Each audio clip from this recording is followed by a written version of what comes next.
Hi, and welcome to Watch It Played. My name is Rodney Smith, and in this video, we're going to learn the two-player game, A Gest of Robin Hood, designed by Fred Serval and published by GMT Games, who helped sponsor this video.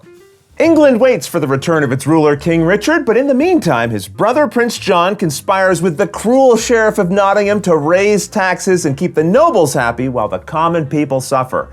But the peasants are not without hope, as Robin Hood and his band of merry men look to stir up revolt against the oppressors and bring peace and justice back to the people. Will order or justice win in the end? Only one way to find out. Join me at the table and let's learn how to play. To set up, place the game board in the center of the play area. This shows a map of 12th century Nottinghamshire. One player will take on the role of the Sheriff of Nottingham, who will be trying to maintain the peace, raise taxes for Prince John, and keep that pesky Robin Hood and his band of merry men from stirring up revolt amongst the peasants. The other player must take on the role of Robin Hood and his band of outlaws, who will set about stealing from the rich and rallying the common folk into revolt against the tyranny of Prince John. During this video, I'll refer to them as the Robin Hood and Sheriff player. Players pick one role each, claiming the related player board. This one for Robin Hood and this one for the Sheriff. On their backs, you'll find reminders for setting up, as well as some strategy tips. In this video, I'll take you through the setup, so you can flip these back over, but consider reading the strategy advice if you'd find that helpful. Each player now collects the exact type and number of pieces shown here on the right side of their player board. In the case of the Sheriff, that means 18 of these henchman pieces and a total of 6 carriage tokens, and all of these share the same backs. The Robin Hood player now collects the 1 Robin Hood piece, which shows his initials, and 10 merry men, which show this symbol. If you flip these pieces over, you'll find that their other sides are blank. Robin Hood also collects 5 of these camp markers, which have a deer on one side and are blank on the other. Make sure to compare how many pieces you have to what's showing on your player board, because the game provides you with extras in case you lose some and need spares, but these extras should stay in the box. No player should have more pieces than the indicated number showing on their boards. Each player's pieces are now stored on the related available spaces of their player boards. Now, following the instructions in the rulebook, which are also repeated here on the back of your player boards, each player now moves some of their pieces to the related named spaces found on the main board. Spaces are the areas of the board surrounded by these gray land or blue river borders. So this is a space, and so is this. Nottingham here is also its own space. Printed on the board, you'll also see roads, which look like this, but they do not divide or create spaces. Just be aware, these areas on the outside edge, although they have some rivers and other elements, these are not spaces of the board. The spaces are all contained in this area. The Sheriff starts with 2 henchmen in Nottingham, 1 in Blythe, 1 in Mansfield, and 1 in Bingham. While Robin Hood starts with a camp set in Shirewood with its deer side face up. Then the Robin Hood player must collect the Robin Hood piece and 3 merry men pieces, adding them divided as they like between the Shirewood, Southwell Forest, and Remston spaces. As the Robin Hood player, you really can divide them as you like, putting them all together into one of those spaces, leaving the rest empty, or you can spread them out. The choice is really up to you. When Robin Hood and his merry men are placed on the board, they always start with their symbol side face down. When their blank sides are showing like this, it means those pieces are hidden. Now, of course, as players, we can see where the pieces are on the board, but within the story of the game, you have to imagine that while face down, these pieces are hiding from the Sheriff. As we'll see, their marked sides can be revealed, and when face up, it means the Sheriff's henchmen know how to find them. Henchmen only have blank sides, but they are never considered to be hiding. They're always being brash and loud like they own the place, because they kind of do. To help players guard their secrets, each one takes one of these screens to put in front of their board, shielding their pieces from the other player. Now, as I mentioned during setup, the Robin Hood player adds the Robin Hood piece and 3 other merry men to the board. These are placed hidden in any combination among the 3 spaces of Shirewood Forest, Southwell Forest, and Remston, ensuring that you keep the location of the Robin Hood piece a secret from the Sheriff. So as the Robin Hood player, I know this is the Robin Hood piece, but the sheriff player won't as I bring it from behind my screen, placing it face down among the other pieces I've been placing. Anytime the game allows you to make decisions in secret, use your screen, which also has several rules reminders printed on it, which can be really helpful when you're playing. Also, as the Robin Hood player, if you forget which of your pieces on the board is Robin Hood, the sheriff player must look away in order for you to secretly examine and remind yourself which one it is. Next, nearby, place these white and red markers, the 2 dice in this bridge token. Also create a supply of these shilling tokens. The silver pieces are worth 1 shilling each, and the gold pieces are each worth 3. The Robin Hood player now collects a total value of 5 shillings from the supply, and the sheriff collects 9. Unlike your other pieces, how many shillings you have should not be kept hidden from the other player, so make sure they're somewhere where each player can easily see them. Now find and collect the tokens which say Submit on one side and Revolt on the other. You'll notice that many map spaces will have a box representing the attitude of the local peasants towards the sheriff's government. When a box is empty, the people's attitude is passive, but the box will usually contain one of these Submit Revolt tokens.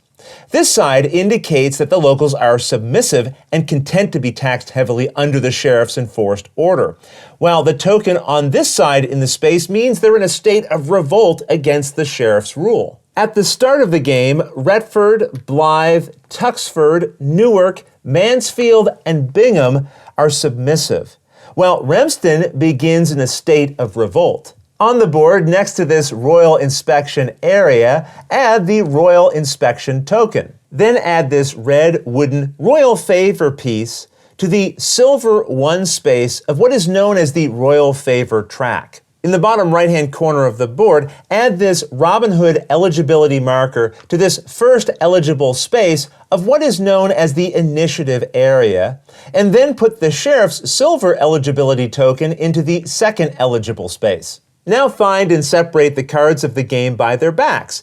Green are known as Event and brown are Travelers. From the Traveler's deck, go through and find the Bishop of Hereford and Guy of Gisborne as indicated by their names at the top. You'll set both of these aside, face up near the board, shuffling the rest of the Travelers into a face-down deck nearby as well. Now collect the green-backed event cards and from them find and set aside the 2 Royal Inspections and King Richard's Return as labeled at their tops. Also find and set aside what are known as the Fortune Events, which will show this Wheel of Fortune symbol in their center here. All the rest of the green-backed cards are known as regular events. Shuffle the regular events thoroughly and then deal them until you have 3 piles of 4 cards each. When you're done, you'll have some left over, which you'll set nearby because we'll need them again in just a moment. Next, find the fortune events we set aside earlier, which have this Wheel of Fortune symbol in the center. Shuffle and then deal 1 onto each of the 3 piles, returning the rest unseen back to the box. Separately collect and shuffle each of these piles so the fortune card is thoroughly mixed somewhere inside of them. When you're done, it should look something like this. Now take the leftover regular events from earlier and deal 2 more onto each pile, returning the rest unseen back to the box. Then find the King Richard Returns card you set aside earlier and put it face down, setting any one of your piles on top of it. Then add a set-aside Royal Inspection card on top, putting one of the remaining piles on top of that, adding the final set-aside Royal Inspection card face down on top of the deck, with the final pile stacked on top of that, creating what is known as the event deck, which you'll keep within reach of the players. For easy reference, at the back of the rules of play, you'll find an illustration of how the deck is set up. And on the very back of this booklet, you'll also find an illustration of the board when setup is complete. You'll remember I mentioned that the game comes with spare pieces. These are the extras that I have left over, and any leftovers you return to the box. And that's the setup. In A Gest of Robin Hood, you and the other player will be competing to turn the tides of Nottinghamshire in your favor. As sheriff, you'll want to take actions that enforce order among the citizens, retaining your control as ruler of the land. But as Robin Hood, your interest is in restoring justice, stirring the citizens up in revolt against the current government. In the game, various actions the players take will move the token on this royal favor track up and down. At the end of the game, if the token is in what is known as this justice half, then the Robin Hood player wins. If it's instead in this order half, then the sheriff player wins. If the marker ends up in any of these darkened spaces on the far ends of the track, then the game might end early in an instant victory for that related player, which we'll learn about later. The game is played over a series of rounds, and each round begins by drawing and revealing the top card of the event deck. Add the revealed card to a face-up pile where both players can see it. These will have a title at the top, an illustration of the depicted event, and usually 2 boxes of text at the bottom. The upper one, which benefits the Robin Hood player, and the other in favor of the sheriff. We'll learn more about how these effects are resolved later, but once an event card is revealed, immediately check to see if there's a carriage symbol and value in this area. If so, that's the number of carriage tokens the sheriff must now move as soon as the event is revealed. When there are none of these carriage tokens on the board, like at the beginning of the game, then there won't be any to move, and in that case, this symbol is ignored. Later, we'll see how carriages are put into play, and then come back and explain how this effect works. That said, after an event has been revealed and carriages moved if possible, it's time for the players to take their turns. Check to see which person's piece is in the first eligible box of the initiative area here. They take the first turn of that round, moving their token to one of the 3 boxes of this track and immediately performing the action listed there. We'll learn what each of these boxes allow you to do in a moment, but after the first player finishes their action, the one in the second eligible box then moves their piece to either of the other boxes and performs the action there. So the first eligible player not only takes the first turn, but also determines what actions are left for the second player to pick from. Once both players have gone, the one furthest to the left on this track now puts their piece into the first eligible box, and the other goes to the second, which sets the order players will take turns in the next round. So when the first player puts their piece here, they're guaranteeing they'll go first in the next round. If they go here instead, the other player now has a choice.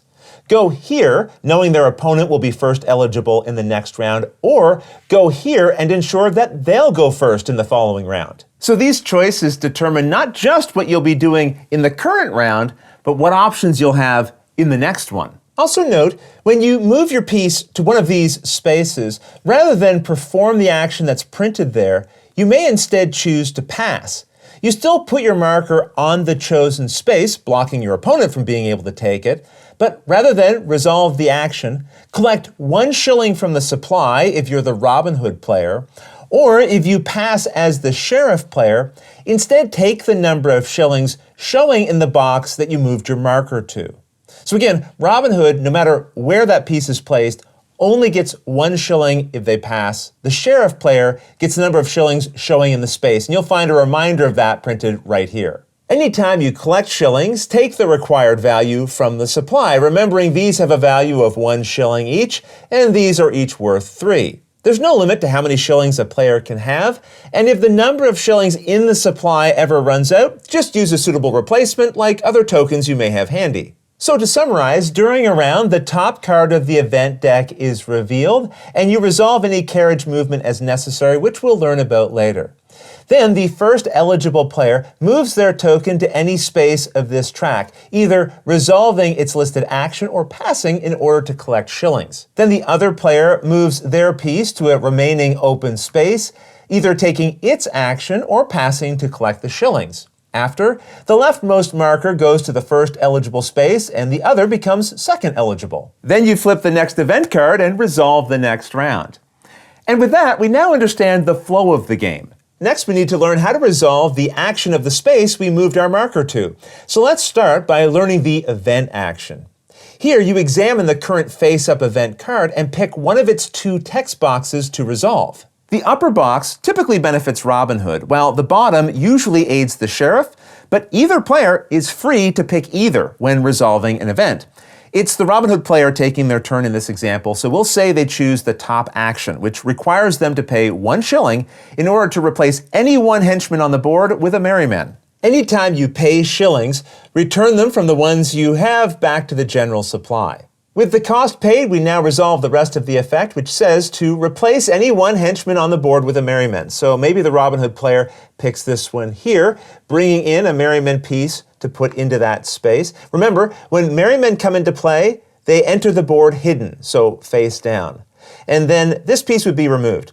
Anytime a henchman or a merryman or a camp piece is removed from the board, you return it to that player's available forces box. So your forces will always be on the main board or the available forces space of your player board. But just be aware, unlike Shillings, your player pieces are limited. In other words, if you run out of available pieces, then you won't have new ones to add to the board. I've set up a situation where the Robin Hood player has no more merrymen in their available forces box. If an effect, like this one, lets you replace a piece with one of your own when you don't have any left, instead, just remove the piece you were meant to replace, sending it back to that player's available forces box. I should mention, both of these event options require paying shillings. And if a player didn't have shillings to pay, they couldn't resolve either event box, but they might still put their token in the event action, passing to gain a shilling if they're Robin Hood or 2 shillings if they're the sheriff. Doing this at least ensures that the other player can't take either of the events. Events are quite powerful, and you never know what the next event will be, so you're often motivated to set yourself up to go first in the next round to ensure you have the option to resolve or prevent whatever the event is from occurring. Note that when resolving an event, you must resolve as much of it as you're able, ignoring the rest. Here we're told to remove Robin Hood and any one merryman in the same space back to that player's available forces box. If Robin Hood was alone in a space, you could still pick this event, you'd just remove him, ignoring the rest of the effect. But if a merryman had been in his space also, then both would be removed. Be aware, for an event like this to target Robin Hood, his piece doesn't need to be face up. Of course, when face down, the sheriff doesn't know which piece is Robin Hood. They all look like regular merrymen. So if the sheriff chose to resolve this event and Robin Hood was in a space on the board, the Robin Hood player would be forced to reveal him, and then if there was a merryman in his space, even if it was face down, both of them would get removed. Later in this video, we'll learn how pieces like this can be revealed in other ways. We're not going to go through every event in this video, as how they work is printed on them. And by the time you're done this video, you should know enough to be able to resolve their effects. However, if you have questions while playing, refer to the included playbook, which has both tips for understanding the events and notes on the historical and narrative ideas that inspired them. And with that, we've covered resolving an event. On your turn, you may instead choose to perform a plots and deeds action. Your player board lists the different plots and deeds that you can perform, and each player's options are different. I'll mention as well, during this video, I'll often remove the screens, just making it easier for me to reach the items I want to talk to you about, but you should keep your player screen in place during the game. Now, when taking the plots and deeds action, pick a single plot to perform in up to 3 different spaces, and then, after that's fully resolved, you may perform any one deed if you want. So let's start by going through Robin Hood's plots, beginning with this one called recruiting.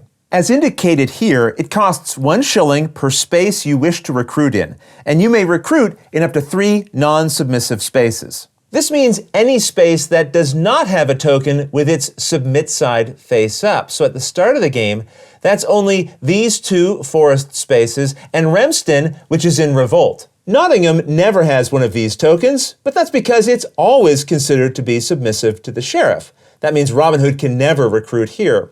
Ollerton Hill will never have one of these tokens either, but that's because it's a special space where pieces can't be placed, so Robin Hood also can't recruit here.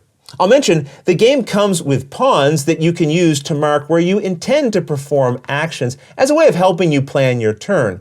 But you don't have to use these. They're just for you to use as you like if you find them helpful.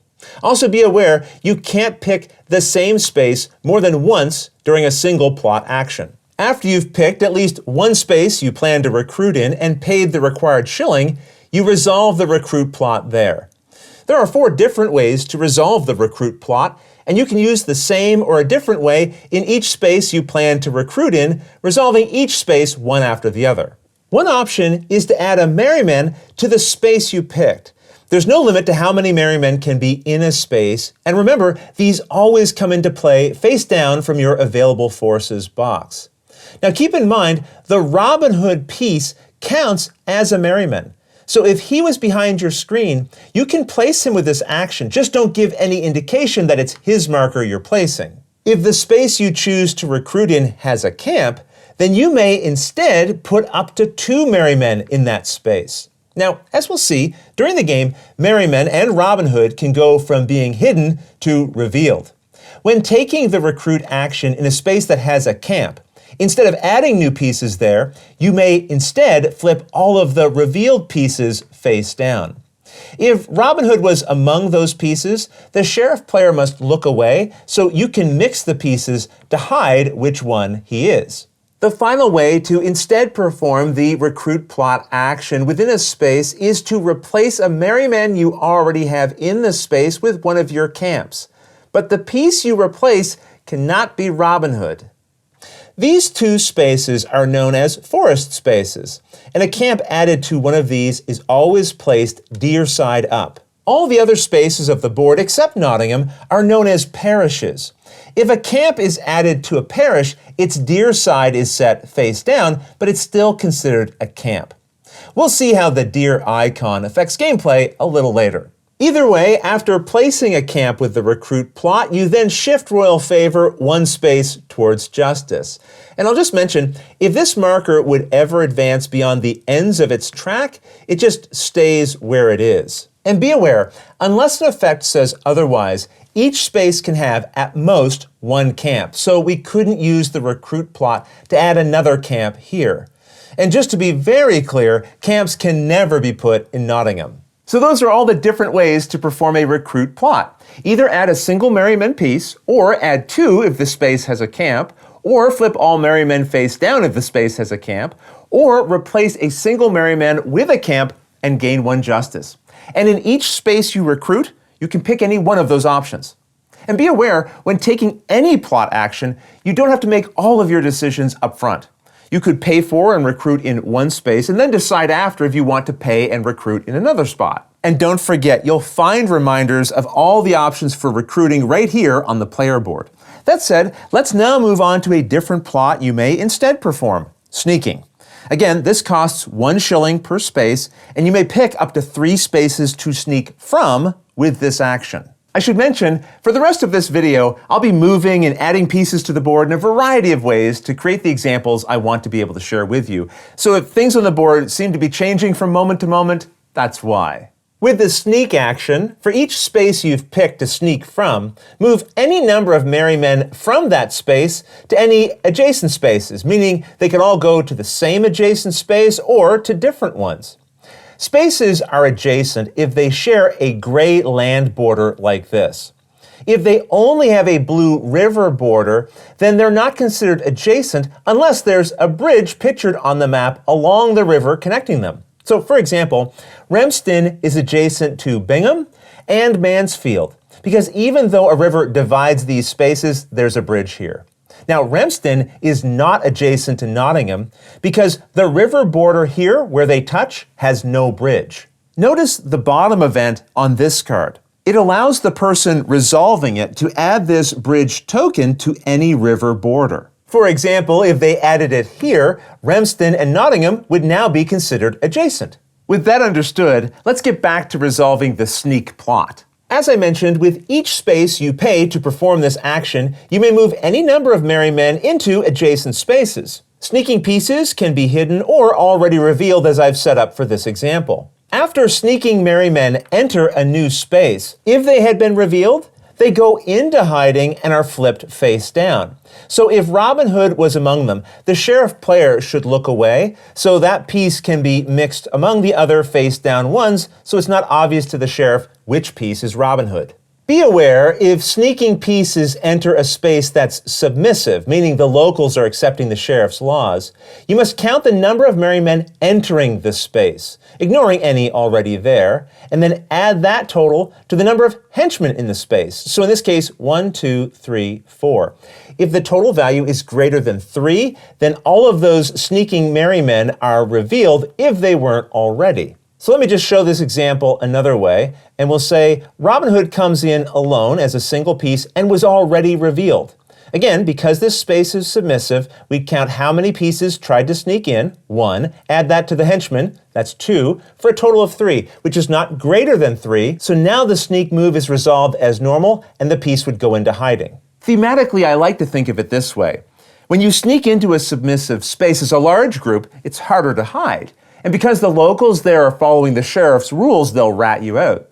That said, if they're submissive, but you bring in a small group, and there aren't a lot of patrolling henchmen so that the number of moving pieces, plus henchmen in the space to try to catch you, stays under 4, then in that case, you can sneak in undetected. But remember, you only have to do this check if the space is submissive. If it's passive or revolting, you can bring in any number of pieces and they'll avoid detection and go into hiding. The locals aren't in favor of the sheriff here, so thematically, they're happy to ignore or even help you go into hiding as you sneak in. Just be aware, during a sneak plot, no matter how many spaces you target, each individual merryman piece may only be moved once. Also, if you pick a space to sneak from, any pieces that don't move from there won't automatically go into hiding. You can't sneak in place. To hide with this plot, the piece must have moved. Okay, with that understood, now let's learn how the rob plot works. As we see here, there's no cost to perform this plot, and with it you may rob in up to 3 spaces where you have hidden merrymen, which could also include the Robin Hood piece. There are 3 different ways to perform a rob action, and in each space you perform this plot, you can pick the type of robbing you wish to perform. We'll go through each type together, starting with robbing a traveler. To perform this action, you must reveal at least 1 hidden merryman in the space, but you can reveal more if you like, which will increase the chance that the attempt to rob the traveler will be successful. If a space only contains already revealed merrymen, you can't rob there, and already revealed pieces will not participate. After revealing as many merrymen as you wish, which could include the Robin Hood piece, you then reveal the top card of the traveler deck. This will show you the target you're attempting to rob. You then pick one of the 2 boxes at the bottom, which will represent the method you're using to attempt this robbery. The upper box tends to be safer, but the bottom box offers a greater reward. We'll choose the top option. After making your choice, if the space is submissive or passive, roll the white die. If it's revolting, or if it was a forest space, you'd roll the green die instead. The values on the green die are more favorable towards the Robin Hood player. Either way, you now add the value rolled to the number of pieces you revealed during this rob attempt. Do not include merrymen that were already revealed in the space before the attempt. So we'd count just these 3 pieces plus 1 for a total of 4. If that value is greater than the number of henchmen in the space, plus the defense value of the target shown in this area, then you were successful. You'd now resolve the if successful effect from the traveler box you picked at the start of the robbery. We picked the upper box, so in this case we'd gain 2 shillings from the supply, and then we're told to add this traveler to a traveler discard pile. If we had failed the robbery, we'd gain nothing, and the traveler would just be discarded. Notice that if we had tried to rob targeting the lower box, we'd have gained 4 shillings if we were successful, but then it says to put the traveler in the victims pile. This is a separate pile you keep that can have an impact on how certain effects, like the one on this event, are resolved when they occur. When you fail a robbery, unless the card says otherwise, you just don't gain anything. On the other hand, as we see here, when failing a robbery attempted on this box, it says the robbing merrymen are captured. When pieces are captured, move them from their current space to this prison area of the board. Remember, the effect said only the robbing pieces are captured. Any other revealed merrymen in the space are left where they were. Pieces in prison can't be brought back to the board with the recruit plot. They're stuck here in jail for now. Also, if Robin Hood was among the captured merrymen, shift royal favor 1 space towards order. Speaking of which, the Robin Hood piece introduces a special rule when robbing. Remember, I had said only hidden pieces you reveal can participate in a rob action. The exception is the Robin Hood piece itself. It can initiate or take part in a robbery even if its piece was already revealed before the robbery began. Just make sure you declare if it's taking part in the robbery, along with any other pieces that you might reveal before you reveal the traveler card. So I had mentioned that there are 3 different ways to rob. One is targeting a traveler, as we just learned. But another method is to target a carriage. We'll see how those enter the board later, but for now, we'll assume there's one already on the board. To rob a carriage, resolve it just like robbing a traveler, revealing one or more hidden pieces in the carriage's space to take part, remembering that Robin Hood can initiate or take part even if he was already face up there. Instead of drawing a traveler card, you now flip the carriage token face up if it wasn't already. As before, you then roll the white die if the space is passive or submissive, or the green die if it's revolting. To succeed, the total value of the die roll plus your revealed merry men that are taking part must be higher than the number of henchmen in the space. The carriage itself adds nothing to the defense value. If you succeed in robbing the carriage, gain its printed reward, in this case 5 shillings from the supply. Then the token is moved to this used carriage's space of the board. If you fail a rob attempt against a carriage like this, you gain nothing, but none of your pieces are captured, and the carriage just stays in its space. Let's say we had revealed one of the other types of carriages, like this one. If you succeed in your robbery attempt, you'll get 2 shillings from the supply and move royal favor 1 space towards justice, sending the carriage to the used carriage's space. If your attempt to rob had been unsuccessful, you gain nothing and the carriage just stays in its spot. This is the final type of carriage that might be revealed. It always adds the 2 henchmen printed on it to any also in its space when making a robbery attempt. If the robbery is successful, the Robin Hood player gains 2 shillings from the supply and sends this token to the used carriage space. If the attempt is a failure, the Robin Hood player gains nothing, but the chain symbol here means that all of the merry men participating in the robbery are captured and sent to prison. Again, if Robin Hood was captured this way, the royal favor token also moves 1 space towards order. And those are the 3 different types of carriages you might encounter, and there are 2 copies of each. I'll also point out, on a future rob action, you can attempt to rob a carriage that is already revealed from a previously failed robbery attempt. Just keep in mind, you may not rob the same space more than once during the same robbery plot. There's one last way to perform a robbery. If you initiate it by revealing merry men in Nottingham, you can choose to rob from the treasury of the sheriff. This is resolved by rolling the white die and adding the number of pieces you decided to reveal. Then compare this to the number of henchmen in the space. As long as your value is higher, you succeed and take up to 2 shillings directly from the sheriff instead of the general supply.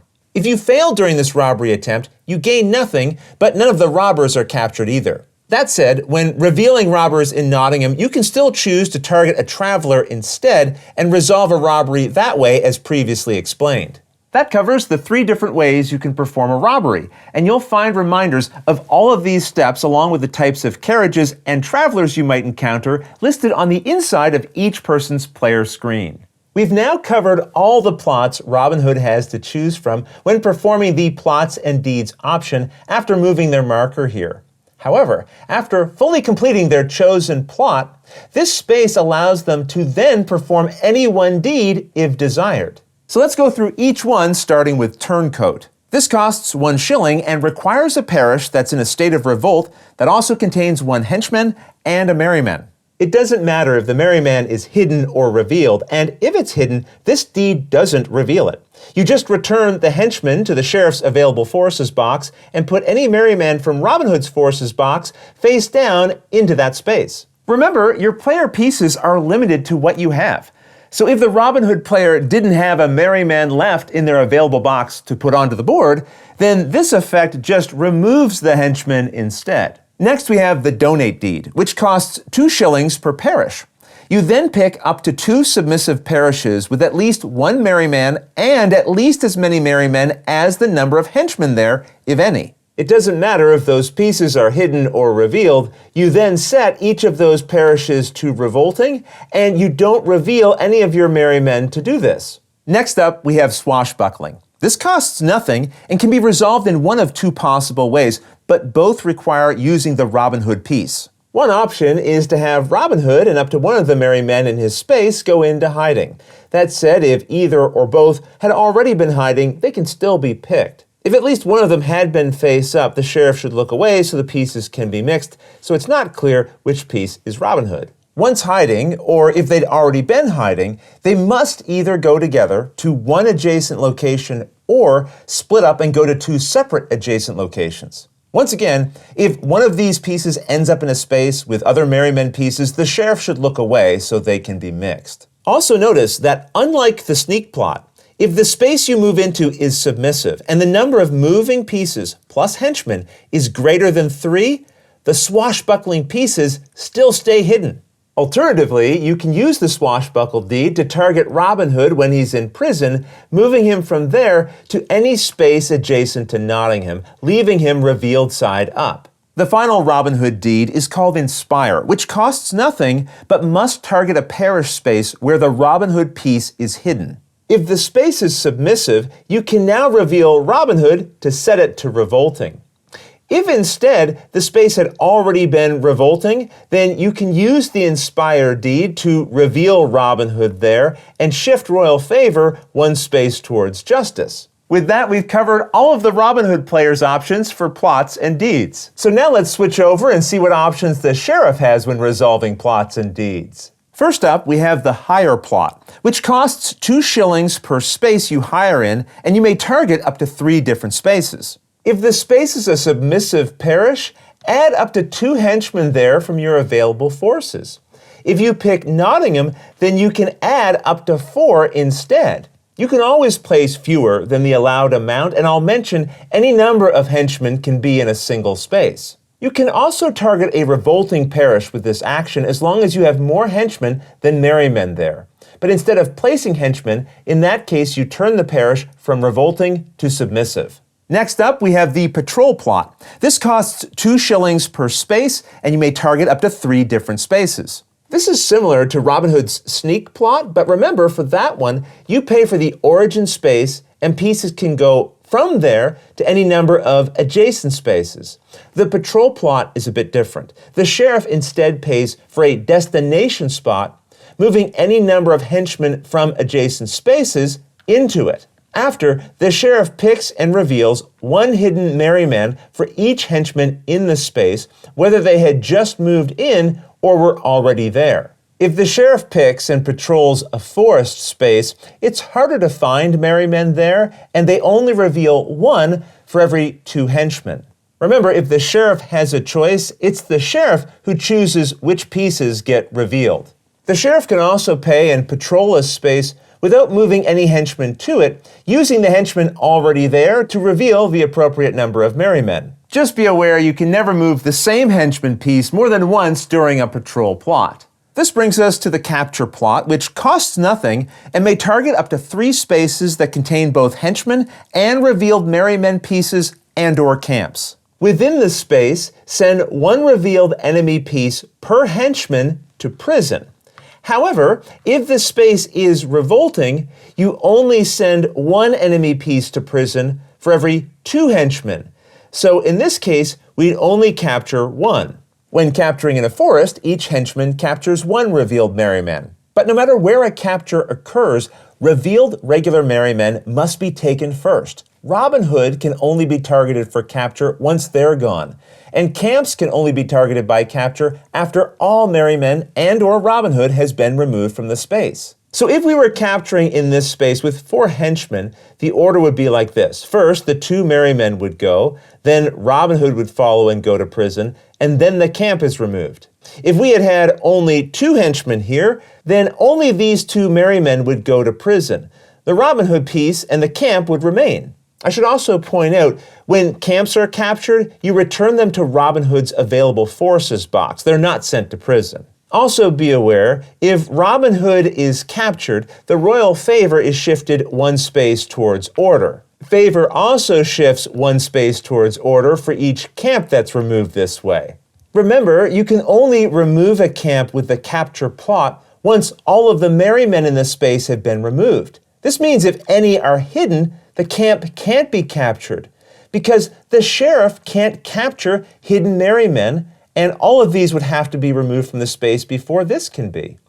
In this situation, during the capture plot, only this piece would be removed. The hidden piece will stay here, and that means the camp can't be targeted. You can imagine that these hidden pieces are distracting the henchmen from finding the camp. And those are all of the sheriff's plots, so now let's learn his deeds. First, we have the ride deed, which costs nothing, but must target Nottingham and any one parish. The sheriff may then move up to 4 henchmen from Nottingham to the chosen parish, no matter how far away it is, and it doesn't matter if the parish is submissive, passive, or in revolt. Next, we have the Confiscate deed, which is free and may target up to 2 submissive parishes that also contain henchmen. In each chosen space, the sheriff secretly picks any carriage they have in their available carriages area, adding it to the space face down. Remember, this should be placed so the Robin Hood player doesn't know which token was picked, so make sure you use your screen. The space you picked must be submissive because after the carriage is placed, you then have to switch the parish from submissive to revolting. Thematically, the sheriff is confiscating riches from the locals and loading them up on carriages to bring back to Nottingham. Remember, at the start of each round, an event card is revealed. And when this happens, the very first thing you do is check for the value here and resolve it. This is how many carriages are moved. Each carriage can only be moved once per event. And if the sheriff has more than one to choose from, they pick which ones to move. To move a carriage, first find the paved road pictured within its space, which looks like this. Then follow that into the adjacent space that takes you closer to Nottingham and place the carriage into that space. So although Mansfield is adjacent to Nottingham, the carriage moves to Shirewood first because that's where the road leads. Anytime the carriage travels this way, the sheriff may choose to move a single henchman from the space it was in along with it to the space that it moves into.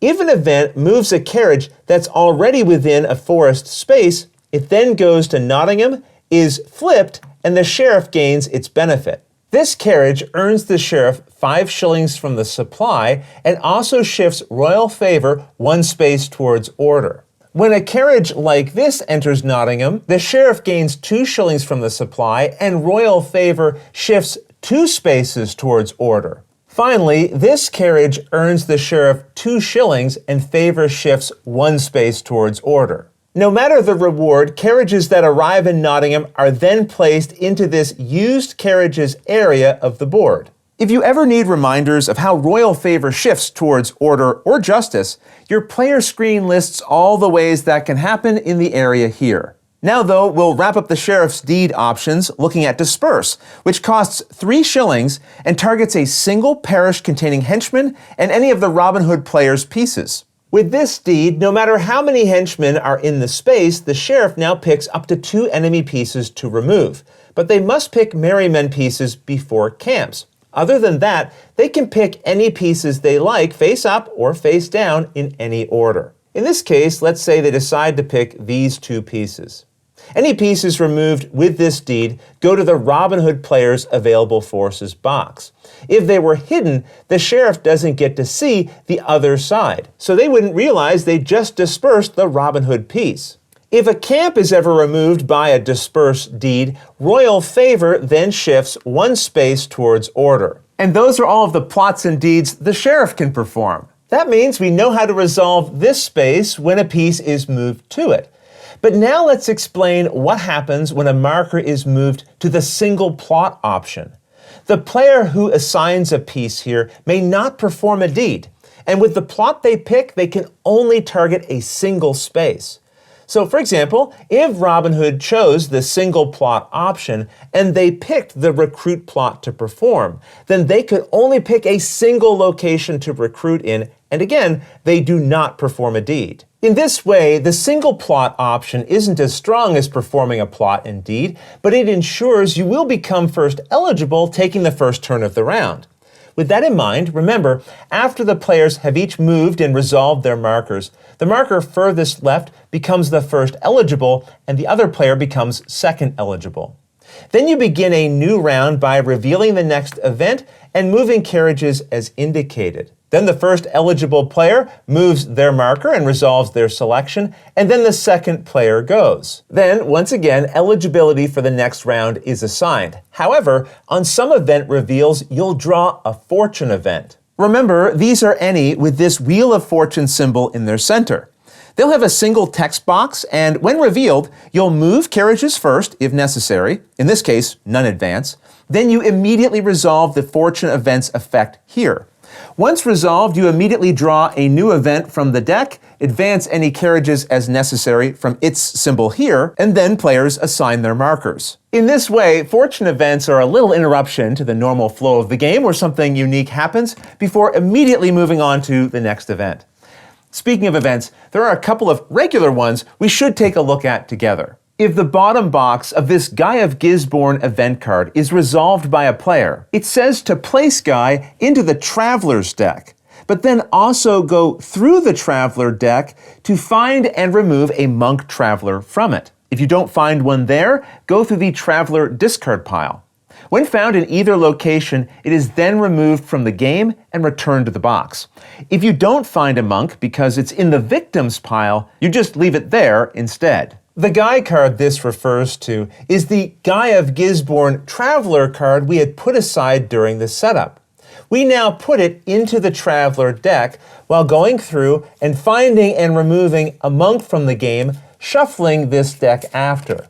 The Guy of Gisborne Traveler card has a high defense and no shilling reward, so the sheriff is happy to have it in the Traveler deck for the Robin Hood player to attempt to rob. The top box of this Bishop of Hereford event is similar, but benefits the Robin Hood player. When resolved, find the set-aside Bishop of Hereford Traveler and add it to the Traveler deck, removing a Knight Traveler from the game if it happens to be in the Traveler deck or discard pile. This Bishop of Hereford Traveler is easier to rob from than a Knight and has better rewards for the Robin Hood player. Here's another event, called Major Oak, that we should look at together. When the top box is resolved, it says to place a camp on Ollerton Hill and shift royal favor one space towards justice. Remember, normally no pieces can ever be added to or move into Ollerton Hill.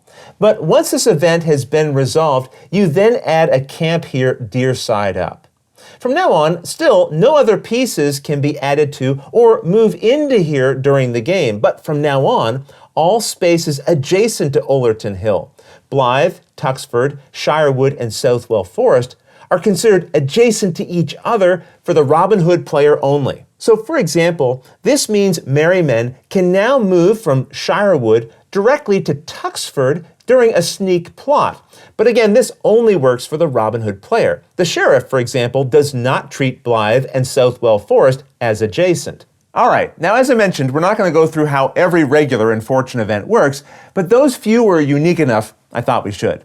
That said, during setup, you might recall, at the bottom third of each section of the deck, a very special Royal Inspection card was placed, and those we will go over. When a Royal Inspection is drawn, you first move a single carriage, as it shows here, and then, as it says here, you immediately conduct a Royal Inspection round. Players don't move their markers during a Royal Inspection round. Instead, you resolve 5 phases in order that are listed here on the board, starting with the Unrest phase. And you can use this marker to move through the phases as a reminder of their order if you like. In the Unrest phase, count how many parishes have a submissive token. In this case, 1, 2, 3, 4, 5.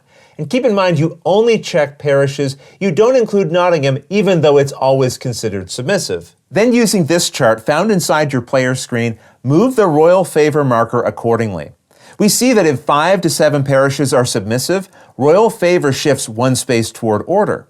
However, if fewer than 5 are submissive, the royal favor shifts a certain distance towards justice, benefiting the Robin Hood player. In this way, the sheriff will want to try to keep as many parishes submissive as possible for when the royal inspection occurs. You now check the placement of the royal favor marker. If it's in any of the darkened spaces on the order side of the track, then the game ends immediately and the sheriff is declared the winner. If it's in any of the darkened spaces on the justice side of the track, then the game ends immediately and the Robin Hood player is declared the winner. If the royal favor is anywhere else, then the game continues and you resolve the next step of the royal inspection known as the Mischief phase. Here, Robin Hood gains 1 shilling for each camp in a forest space, which would include Ollerton Hill if the event had been played, which puts a camp there. This is why forest camps are set with their deer side face up. It's meant to be a visual reminder that these will earn you a shilling during the Mischief phase. After gaining any shillings for those camps, the Robin Hood player may now conduct a single rob plot, followed by a donate deed in up to 2 spaces. Resolve these exactly as you would during normal play. The last step of the Mischief phase, as you're reminded here, is to return half of the merry men in prison, rounded down, back to Robin Hood's available forces. Remember, the Robin Hood piece is also considered a merryman and can be returned from prison this way, or you can leave him here if you like. Next, move on to the governance phase of the royal inspection. Here, the sheriff gains 1 shilling for each submissive space, which also includes Nottingham. So 6 shillings in this case. Then, from each space in revolt, remove half the henchmen there, rounding down, returning them to the sheriff's available forces. Then after, in each revolting parish, where henchmen outnumber the hidden or revealed merrymen, convert it to submissive for free. Next we have the redeployment phase of the royal inspection. First, the sheriff must move any henchmen in revolting parishes and in either forest space to any submissive spaces, which could also include Nottingham. Then after, they may choose to move any henchmen to Nottingham that they might want to. Then all used carriages are returned to the sheriff's player board. Now all merry men on the board are flipped to their hidden side. Then any merry men in submissive parishes must be moved to either of the 2 forest spaces or any parish with a camp, even if that space is submissive. So if the camp piece hadn't been here, this piece would have to move, but since there's a camp here, it can stay. Either way, after, all merry men can now stay where they are, or be moved to a forest space, or go to a parish with a camp if the Robin Hood player wants. Then, if the Robin Hood piece is in the available forces box, it must be moved to any forest face down. Either way, as long as Robin Hood isn't in prison, the Robin Hood player may now secretly swap it with any merryman already on the map. During the redeployment phase, the sheriff shouldn't know if Robin Hood is being placed or if its position is being swapped, so it's fair to ask the sheriff player to turn away during this. Okay, the last step of the royal inspection is the reset phase. You now shuffle the traveler discard pile back into its deck. Then Robin Hood's eligibility marker is put into the first eligible box if it isn't already. This means the sheriff goes into the second eligible box. You then draw the next event and begin the next round as usual. At the bottom of the second third of the deck, you'll find another royal inspection which you resolve just like the first one. And don't forget, you'll find reminders for the royal inspection steps detailed here inside your player screen. If you get all the way down to the end of the event deck, the final card you'll reveal is King Richard's Return. This is similar to a royal inspection card, except you only perform the Unrest phase and then immediately determine a winner. However, in this case, the winner is the player who has the royal favor token anywhere on their side. So if the token is in any of these silver spaces, the sheriff player wins. And if it's in any of these green spaces, the Robin Hood player wins. A Gest of Robin Hood takes its inspiration from a series of titles, some of which are shown here, which are often referred to as coin games, with coins standing for counterinsurgency, where usually one player represents the ruling faction or government of the time, like the sheriff in A Gest of Robin Hood, facing off against one or more players who represent insurgent factions who want to dethrone the current government, like Robin Hood and the Merry Men. I bring this up just to say, if you find yourself intrigued by A Gest of Robin Hood, then what you've learned here will give you a strong foundation to learn any number of the other titles in the coin series, which each have their own unique twists and varying degrees of complexity for anywhere from 1 to 4 players, depending on the title. I personally started with Cuba Libre, and we have a live teach and play of that, which I'll link to in the description below if you'd like to learn more. But otherwise, that's everything you need to know to play A Gest of Robin Hood. If you have any questions about anything you saw here, feel free to put them in the comments below, and I'll gladly answer them as soon as I get a chance. You'll also find forums for discussion, pictures, other videos, and lots more over on the games page at Board Game Geek, and I'll put a link to that in the description below. And if you found this video helpful, please consider giving it a like, subscribing, and clicking that little bell icon so you get a notification anytime we post a new video. And if you'd like to support us directly, you can join our Patreon team, which I'll have linked below. But until next time, thanks for watching.